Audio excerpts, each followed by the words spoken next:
Hi, I'm Sasi Kumar, Principal Engineer from Parisiv Homes.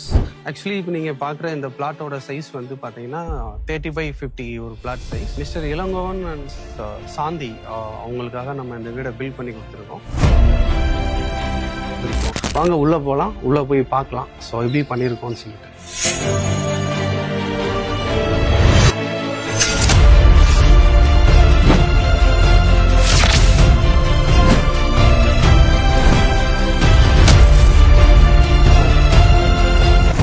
என் பேர் இளங்கோ. நான் ஒரு கவர்மெண்ட் செக்டார்ல வேலை பார்க்குறேன். என் மிஸ்ஸஸ் சாந்தி ரெண்டு பேர்த்துக்கும் ஒரு புது வீடு கட்டணும்னு ஒரு ஆசை இருந்துச்சு. அப்போ ஒன் ஃபைன் மார்னிங் வந்து கடையில் வந்து ஒரு வீடு சேல் ஹவுஸ் போட்டிருக்கிறதா யூடியூப் சேனல்ல பார்த்தேன். பிடிச்சு போட்டோன்னு நான் வந்து சாரை கான்டாக்ட் பண்ணேன். பார்த்தோன்னா first impression is the best impression அப்படிங்கிறது சொல்லுவாங்கல்ல. இப்போ பிளான் போட சொன்னோம், இந்த மாதிரி பண்ணணும் குவாலிட்டியா எனக்கு பண்ண மாதிரி நான் I am very much satisfied. அதை என்னால் ஃபீல் பண்ண முடியுது. ஒரு ஏஸ்தட்டிக்கா குவாலிட்டியில காம்ப்ரமைஸ் பண்ணவே மாட்டாங்க. ஓவியம் வரைஞ்சோன்னு வர அந்த எண்டு ப்ராடக்ட் நல்லா வரணும் அப்படின்னு நினைக்கிற மாதிரி அதை அந்த வீடை வந்து அப்படி பாக்குறது நம்ம எப்படி நம்ம குழந்தைய நம்ம வியந்து பாக்குற மாதிரி அவங்க அந்த கன்ஸ்ட்ரக்ஷனை பார்த்ததை நான் என் கண்ணால அவங்கள பார்த்திருக்கேன். வெரி கோஆபரேட்டிவ், ரொம்ப ஹம்பிள்னு அதுதான். பாரிசிவ் ஹோம்ஸ்க்கு சசி சாரும் அரவிந்த் சாரும் ரெட்டை குலர் துப்பாக்கிகள். தேங்க்யூ வெரி மச் பாரிசிவ் ஹோம்ஸ்.